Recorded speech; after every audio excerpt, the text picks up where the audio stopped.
Alors bonjour tout le monde, aujourd'hui on va faire le petit retour du match contre Sceaux. Donc j'ai pris deux actions, pas plus. On va essayer de faire vite cette fois.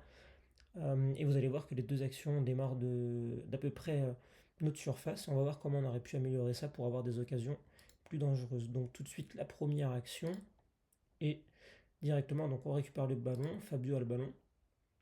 Et là on va voir ce qu'on peut faire. Donc on voit plusieurs choses à l'image. Donc déjà j'ai représenté les déplacements qu'aurait dû avoir Malik au moment où la passe est effectuée vers Fabio, au moment euh, où on sait qu'il va récupérer le ballon. Donc on se déplace, comme je vous l'ai montré à l'entraînement, donc on oriente les épaules, on se déplace à une intensité plutôt haute, et puis on essaie de s'orienter de cette manière-là. On peut être encore plus large hein, des deux côtés, pour pouvoir récupérer le ballon dans de bonnes conditions, progresser, puis trouver l'espace qui est intermédiaire ici au milieu. On va le voir après par la suite.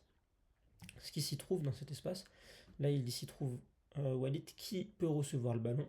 Pas sur cette passe-là parce qu'elle est un peu compliquée et qui peut venir être pressé par ce joueur-là. Mais ce qui ferait oublier Raphaël, mais là, le temps que la passe arrive, lui a totalement le temps de venir. Donc Raphaël ne serait pas utilisable.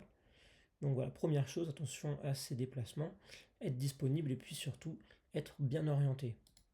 Donc, dégagement, le ballon arrive sur Naël qui fait un joli contrôle. Et maintenant, on va voir. Le problème, c'est que dès qu'on voit que Naël a le ballon, enfin va avoir le ballon, il faut qu'on soit tout de suite prêt à proposer des soutiens. Donc là, c'est marqué en rouge pour Raphaël. Et à venir dans cet espace-là entre les défenseurs et les milieux. Être un peu plus concerné, peut-être Raphaël, c'est pas le moment de remettre sa chaussette ou son protège tibia. Mais en tout cas, voilà.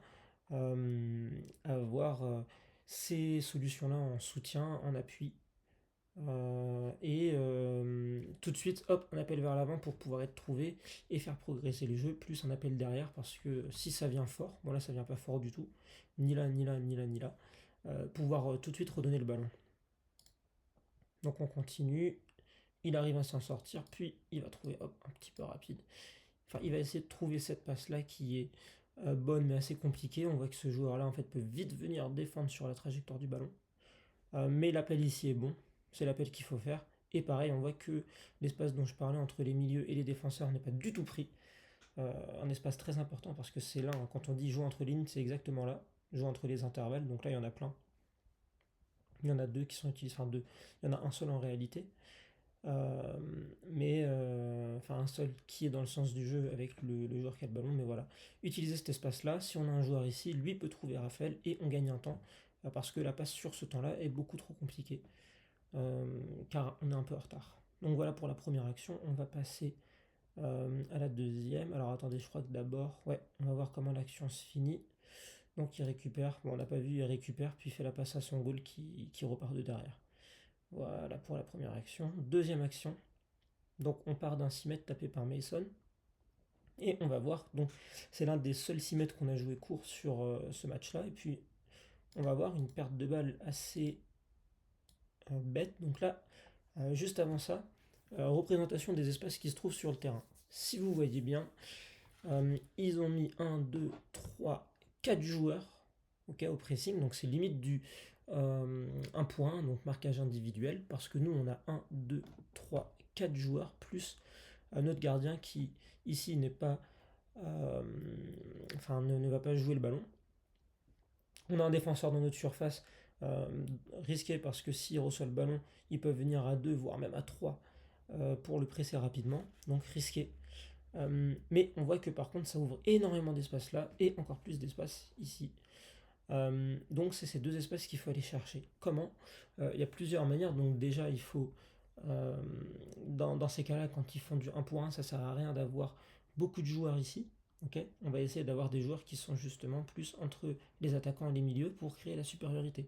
Là on est en 2 contre 2. Euh, si on envoie un joueur derrière, il va être suivi, on enlève un joueur sur le pressing un petit peu moins haut. Mais vu qu'ils sont là, ce qu'on va faire, c'est on peut utiliser le fait qu'ils fassent du marquage individuel devant pour utiliser ces espaces-là. Comment? Soit par un décrochage plus ou moins profond de Ethan, soit en étirant encore un petit peu, encore un petit peu, encore un petit peu, et puis on appelle rapide d'un milieu ici qui sera suivi et qui peut laisser un espace pour soit l'attaquant qui rentre ici, donc imaginons ici Nail qui fait l'appel intérieur ici, il va être suivi par ce joueur-là, ce qui libérera de l'espace ici ou ici. Donc voilà, mais là on va voir la passe qui a été faite. Donc passe appuyé sur un joueur qui n'était pas concerné en plus. Là on voit, on n'est pas du tout en train de faire un appel, on est en train de marcher pratiquement dos au jeu. Donc perte de balle très dangereuse. Heureusement on revient assez vite, ce qui permet qu'il fasse 2-3 touches de trop, qu'il tire et qu'il rate sa frappe. Enfin Fabio qui soit dessus. Donc voilà pour le match. C'était globalement ce sur quoi on a travaillé, jouer entre les lignes, jouer dans les intervalles. Donc continuer, vous pourrez regarder le match, regarder aussi ce qui a été plus ou moins bien fait. Continuer d'essayer de jouer, de sortir vers l'arrière, depuis l'arrière, c'est bien. Essayer d'avoir un peu plus de précision, utiliser plus la largeur, bien s'orienter, puis progresser avec le ballon. Voilà tout, s'il y a des questions, n'hésitez pas, je reste dispo.